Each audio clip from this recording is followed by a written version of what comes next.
Guten Tag again, everyone. We have an Audi TT Roadster made by Kyosho today, and I picked it up loose, no original packaging, meaning I don't know when or what collection this came from. So the Audi TT, this is the second generation of the Audi TT, and that was, I guess, produced between 2006 and 2014. You could have 4-cylinder engines up to a V6 engine. The V6 would have been 3.2 liters, a VR6 that is, making around 250 horsepower. Although there were other versions of the TT, like the S and these, I think maybe a TTR maybe? Anyways, this is just the base one, I think, so it would only have 250 horsepower with the biggest engine. Alright, well, looking at that photograph, not so bad. Okay. This one seems to have the matching wheels, or close to it. And we'll see if the exhaust is in the right place. No, different. Well, maybe this is a 4-cylinder model, and maybe this is a 6-cylinder model, if I had to guess, but I don't know for sure. Please leave a comment if you do. Alright, kind of a splotchy silver. This is something I've noticed with Kyosho, their silver has a really big flake. And theoretically it's because this is the actual paint code that Audi gave them, maybe, and so on a real car you wouldn't notice this flake, but when it's on a small car you do. Oh well, can't really do much about it. I don't see anyone else making this model, so those wheels, yeah, they do seem okay. One thing that's lacking though, I feel, is the lug nut holes. You know, I don't know why they couldn't have put 5 lug nut holes in here. It wouldn't have made a difference mold-wise. Oh well. Tires have some decent curvature to them. And then the panel gaps on this one are really tight. Like, this horizontal panel gap is one of the tightest I've seen on a Kyosho, or any model, really.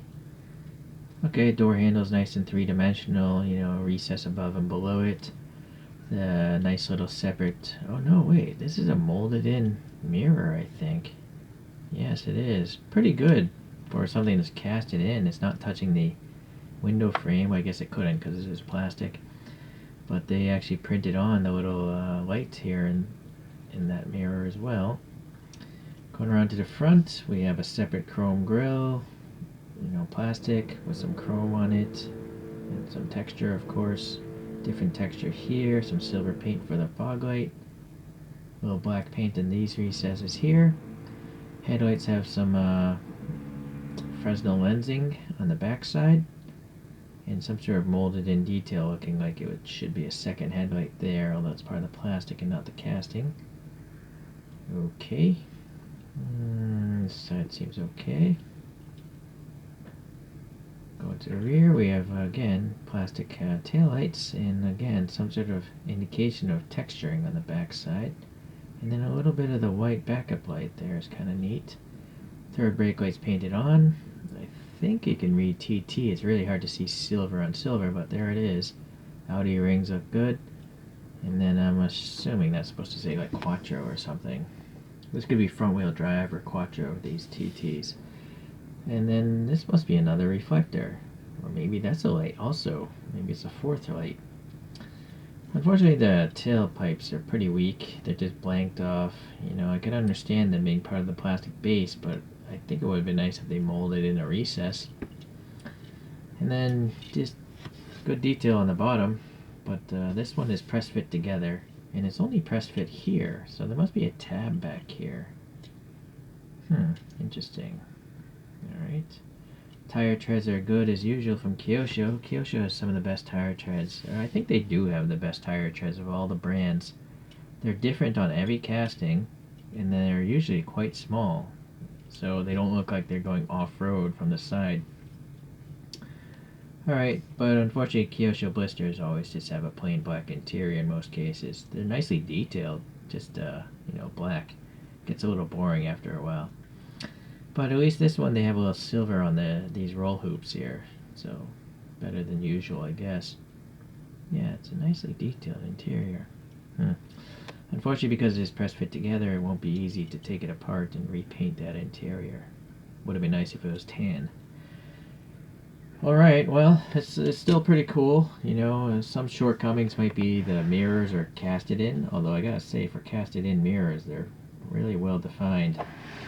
And then those lug nut holes, I think, would have been really easy for them to add, and for some reason they just skipped out on it.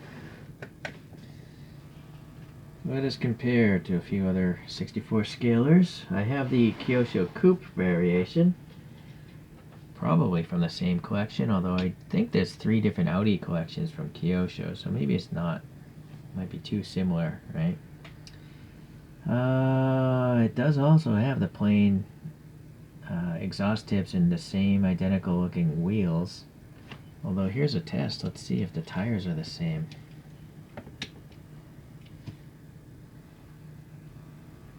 No, see, they're different. Maybe this is from a different collection. I like these tires more. These are like, you know, these look like multi-weather type of tires you'd see. But the base, I think, is pretty much the same casting. Yeah. And it is press fit together. So, I don't know. Maybe it is the same collection. Anyways, still pretty neat to have both of them. I at least got different colors of them, so that's nice. Kind of stepping up the game would be Kang Fai's Audi R8, which is, I think this is a 2018, so it'd be the second generation. The Kang Fai actually steers, so it's kind of cool just to have something different, you know, something that looks like it's doing something else than going in a straight line. So, but that's a different price bracket. I think a good competitor would be the BMW Z8. I'm sorry, this is a Z4. Sorry, Z8 would be way out of different price league. But this is by Kyosho as well. This Z4 is a nice different color blue. And I guess we'll get rid of these two. Put up 2 other competitors. We have a Mercedes SLK 55 AMG, which I do think would be in a different price category, but base car wise, I think people would cross shop an SLK versus a TT. And it's by Kyosho. And this last one is also by Kyosho. It's a Lotus Elise.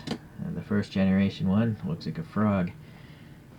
And, well, I don't know if people would cross shop an Elise with, these are all kind of like grand touring, sporty, but not really sports cars compared to a Lotus. A Lotus is a straight on sports car, I think. My brother used to have one of these, a second generation. Very tight interior. Alright, well, there you go, top views. So, the 3 German brands are quite similar in their dimensions because I'm pretty sure they're all competing for the same customer. It is time to get this thing spinning on its own. Every model deserves that spin time.